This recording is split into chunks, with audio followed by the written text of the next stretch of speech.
Hey y'all, it's Lindsay from Stillwater's Ranch. I gotta watch out for these cactuses and there's a horse behind me, so. But today I'm gonna show you what everything I do with prickly pears. So prickly pears, also called tuna, cactus fruit, those kinds of things, are just these little fruits on the edge of cactus. And what I do is I grab some tongs and any fruit that is this fuchsia maroon color, I just twist off. Now, the tunas itself don't have huge spikes like the cactus, but what they do have is these tiny little pricks, and I'll teach you how to get those off, but that's where I use tongs, and a lot of the little like prickly hairs are just coming off in the bowl as I set them down, but I still use tongs to not get these on my hands. Some people use gloves. Tongs to me is so easy. So what I'm gonna make with this today is jelly and show you guys that whole process, but I'll also let you know like how to make prickly pear syrup with this, jam, or like a simple syrup for cocktails, margaritas, things like that. So let's pick some prickly pears here. I need a bunch of them.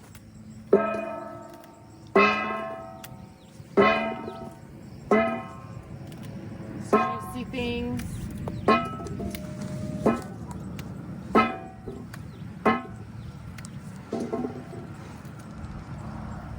Something on it.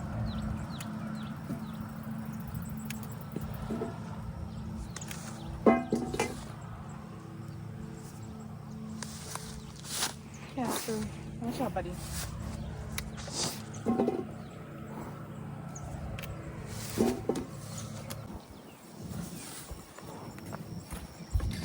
I think there's a horse in my shot. Casper, move on. Move on. This is probably good for today. I barely made a dent in this cactus, but this is gonna be enough juice for this batch I'm gonna do today. So let's go inside, teach you how to clean them up and take off the pricks of these cactuses. All right, once I get these suckers inside, I'm going to pour them into my sink, my clean sink, and start rinsing with cold water. This is just gonna knock some of those little spines off of those little hair spines that they get in your skin. They're real hard to get out. Some people will kind of just do a blowtorch on the outside of these and burn off all those spines. That works too. To me, this is just pretty easy, and knock on wood, I've actually never had a spine like stuck in me or get stuck, so seems to work pretty good. I'm just going to do this with cold water and soak them for a little while, let those spines loosen up and get any other like critters, or just kind of clean them off.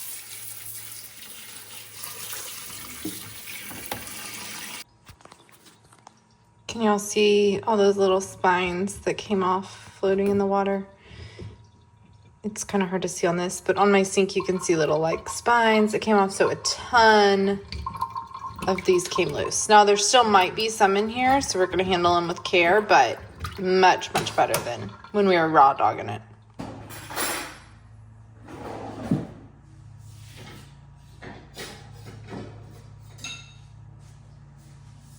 All right, this is the not so fun part. So most of the little spikes or hairs are gone from our water bath, but you still kind of want to be pretty careful as you peel these. So what I'm doing is this process, I'm just making juice out of the prickly pears that we will then turn into jelly. And that's at the point where after you make the juice, you could do like a syrup or a simple syrup for cocktails. I might separate some to do that because I love a prickly pear margarita. It's just like the perfect Texas southern or southwestern drink to me. Okay, so we have one peeled. Let me show you the process. We're just peeling them like this. The riper they are, the easier the skin just kind of separates from the fruit. So that's also how you can tell how ripe they are. But look how juicy and beautiful and pink that is. Looks great. Okay, we're gonna cut off the end, flip the ends, and discard those. And then I just do a slit in the fruit, and I'm just gonna kind of start to peel away the skin. And it should be able to just kind of start peeling it away. See, like that piece is just peeling or cutting, but all that. So, get this last little bits of skin. You're just gonna kind of discard all the skin. So this is definitely the time consuming part. It goes a little bit faster when you go, you know, when you get in a hang of it. This also, like, you can just eat this fruit. It's super good. But the seeds, these little black seeds here, are rock hard. And so that's what you don't want to eat. And they'll, like, I don't know, they hurt to bite into. So you can, like, a lot of people will just eat this fruit at this point, and spit out the seeds. So, you know, that's also totally a doable option. Another question I get is, what does this taste like? And really, it kind of tastes like in between, I don't know, a watermelon and a strawberry. But it's a really good flavor. Like, I know you think a cactus fruit, would that be a good flavor? Y'all, it really is. In fact, I just saw a billboard yesterday or 2 days ago when I was driving that Whataburger has like a prickly pear lemonade right now. And I was like, oh, that's so funny. But like restaurants have prickly pear margaritas or prickly pear sauces. So it's a really good taste. This is just obviously gonna be much fresher and our own thing. It's also like, I love just giving people, like if they move into a house or have a baby, kind of things from my homestead. And so I'll give some of this jam or like pear jam to them, some salt, some bread, you know, kind of with their, if I bring like someone a meal, one of my friends that had a baby or something like that. So this could also be like a fun gift, and it's something unique. Like, you're not gonna really buy, this one's harder for me for some reason. You're not gonna really buy prickly pear jelly at the store. So that's pretty fun. Okay, for some reason this one's harder. Probably because I'm not concentrating and I'm talking, or because it's just not quite as ripe. But I think I'm almost done. Okay, that was probably painful to watch. All right, that one's skinned. I'm gonna do the rest of these. I've got a ton to do, and then show you the next step. I peeled all of these prickly pears, so many of them, and now I'm just gonna blend them up. I did add 1/4 cup of water in here just to kind of like thin out the juice. You don't have to do that, that's not necessary, but it just kind of helps to thin out the juice for when we strain it. Makes it a little bit easier to strain. Okay, this is about to be loud, but we're just gonna blend all this up until it's kind of liquid. You'll see the seeds in there, all that stuff. Here we go.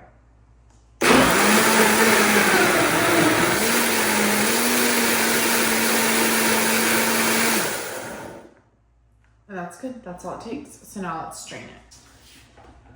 Let's take this off. All right, look at that beautiful pink color. It's so fun. Okay, I'm gonna strain this through a fine mesh strainer. Get all the juice out. And then this is your prickly pear juice. So out of that, you could add this directly to a cocktail with some agave to sweeten it. You know, there's no sweeteners in this. We're gonna use this to make our jelly, but you could use it to make simple syrup, all that kind of stuff. So far, all we've done is make the prickly pear juice, which can be used in so many different areas. All right, I'm gonna let that sit there and strain for a little while.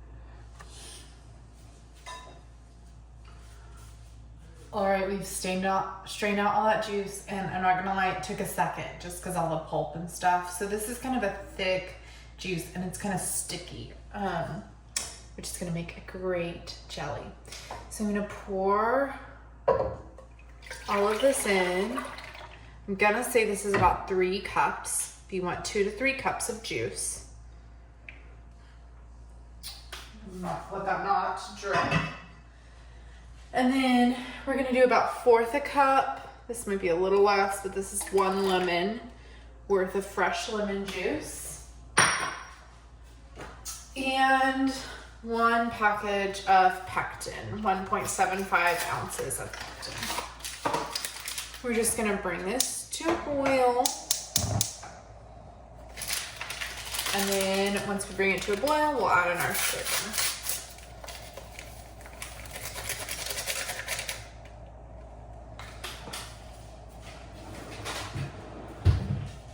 I am going to can this, fully can this, and so I will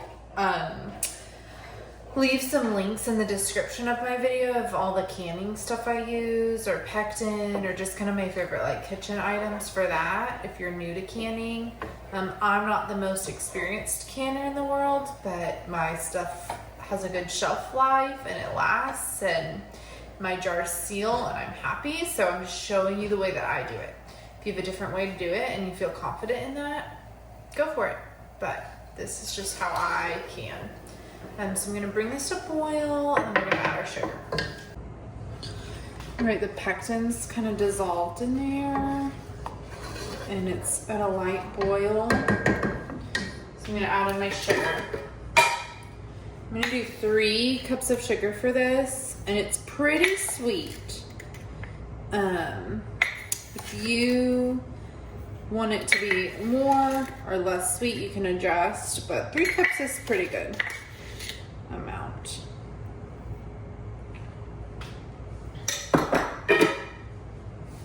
And then once this dissolves, we're gonna bring this to a boil, and we're gonna really let this boil for 3 minutes and let this kind of solidify. But look at that, you can already see that it's kind of getting to be like a jelly type consistency.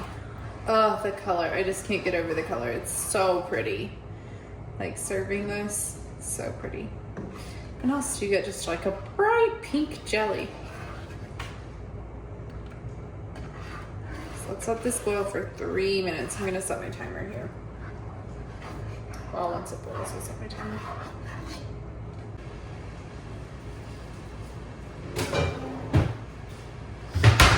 Okay, that is boiling. That's got a little over 2 minutes left, and I'm gonna start my water bath. So you don't have to pressure can this, you can water bath can it. So I'm just gonna fill this pot with water and start to bring it to a boil.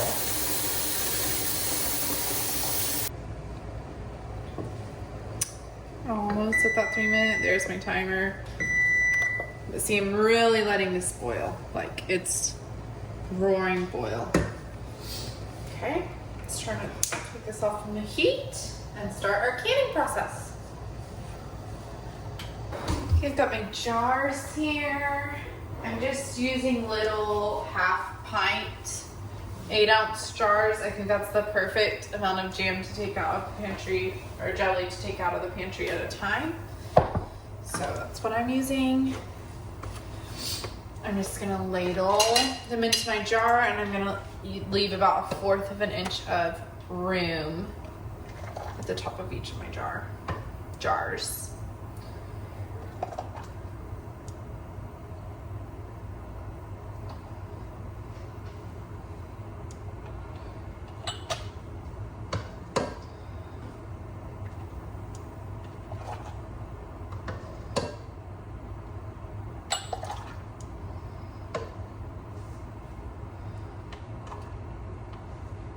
Move to the next.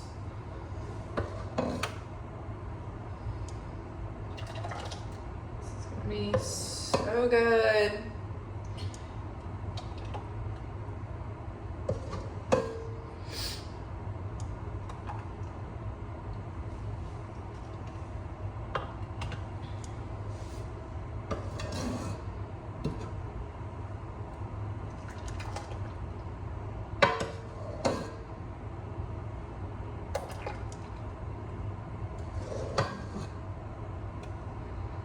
So see, this part is really simple. It's just taking the time to peel all the prickly pears. That's kind of the most time consuming, but it's like that for any fruit. Like when I do my pear jam or anything with kind of storing my pears, that's the longest part of the process. Right, this one might not be a full jar, so with my kind of half, any jar that's like half or not full, I won't put it through the water bath. I'll just kind of put that in our fridge to eat right away. And then, I might get a full jar out of this. But any jar that is full can go in the water bath and be canned to be in the pantry or give away. Oh, look at that. This made 6 full jars pretty perfectly. I'm a mess. So messy. My water bath is starting to boil, and I'm gonna let it boil a little bit more. It looks so good. I pretty much have 6 full jars. That's awesome. What I'm gonna do is just clean the rim, make sure that there's no sticky, like this one has some sticky on the rim. Do this with vinegar, just a little water, so that your jars really seal. This one is a little sticky, and my water bath is pretty much about to boil. Sometimes I'm cleaner than others, but I'm a mess right now. And then I'm gonna stick this on. This is the part of your can that really seals, is that lid. The ring just keeps the lid in the right area on, keeps the lid from slipping off of the jar. So that's really all the ring does.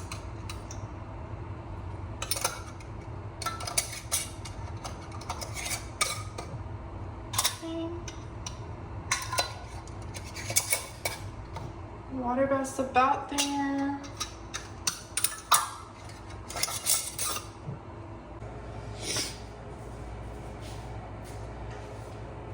Okay, my kitchen's getting a little messier as we do this whole thing.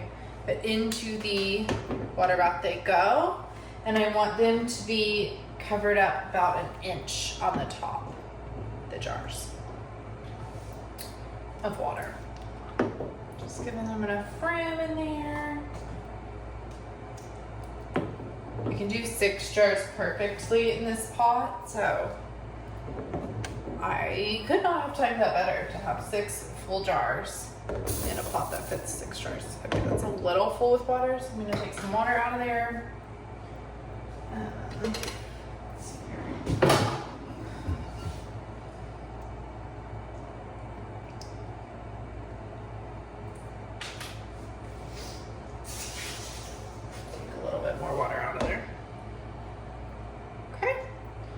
We're going to put on our lid, and I'm gonna water bath these for 15 minutes. That's just what I'm gonna do. It seems to work really well.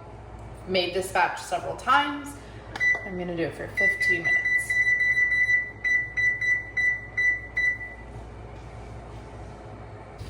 All right, my timer is about to go. 1, there we go. Turn off this oven here.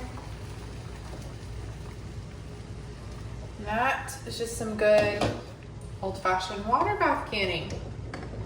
So I'm going to take these guys out. And as they come down in temperature, you're going to hear pop, pop, pop of the lid, which is a great sign.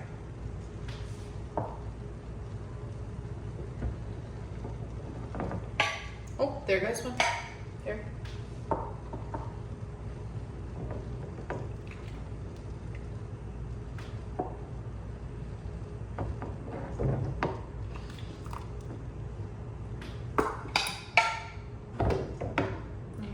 Last can jar.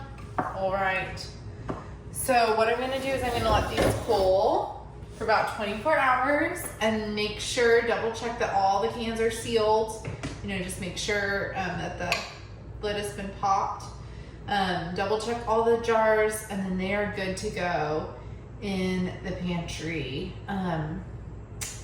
Honestly, for a long time, like a year or more, probably more than a year, but I'll probably use or give these away within the year because I'll have more prickly pears next year. And I even have more that I could do this year, but you know, there's only so much I need. But these, yeah, this is my second batch of 6 jars. So let's taste test the first batch. Let me show you what it looks like when they're cooled and ready. Yeah, it's delicious. All right, this jar has been in our fridge for a few weeks now. We've been going through it. This is from the last batch I did. So you can see that cute color. You can see the great jelly type consistency. Okay, the cracker. On my list today is to make bread too, so that'll get done after this. Look how pretty that is. Mmm.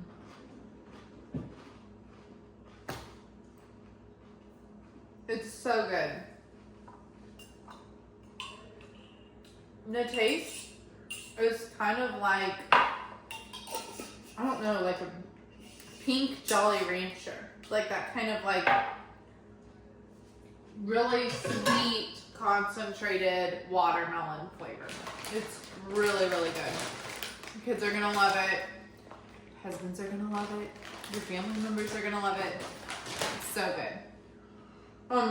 One last thing that I love is this little label maker. I use it for all my canning, and it connects to my phone, and so I just type in my phone what I want to print, and it just prints out a label. And then I can label all my jars with the date or what it is. You can change the font so you can make it look really cute or like manly or whatever. And so when I give jars as gifts, the label is so cute. Let me show you how it works. All right, I just asked my phone to print 6 labels, so they're coming, and then I can stick them on all these jars in my pantry. And it has little scissors right here, a little cut. You just cut it. And then yeah, that easy. I have 6 labels that say prickly pear jelly in whatever font I want. So I'll leave this too. This is not sponsored or anything. It's just a tool that I found that I've loved having around the house, and so easy to put on my little things. But that's it. So in the links in the description, I'll use my canning, I'll leave some of my canning stuff, but I really hope you'll enjoy. Like, I just want to think outside of the box with our food, use things around us. I mean, the prickly pears were in my backyard growing, right? So it's so fun to use things like that are around us or in our own nature. And I hope you guys love it. If you liked this video or any of my content, if you would like this video and then subscribe to my channel, that would help me so much. Thank you guys, and I'll see y'all next time.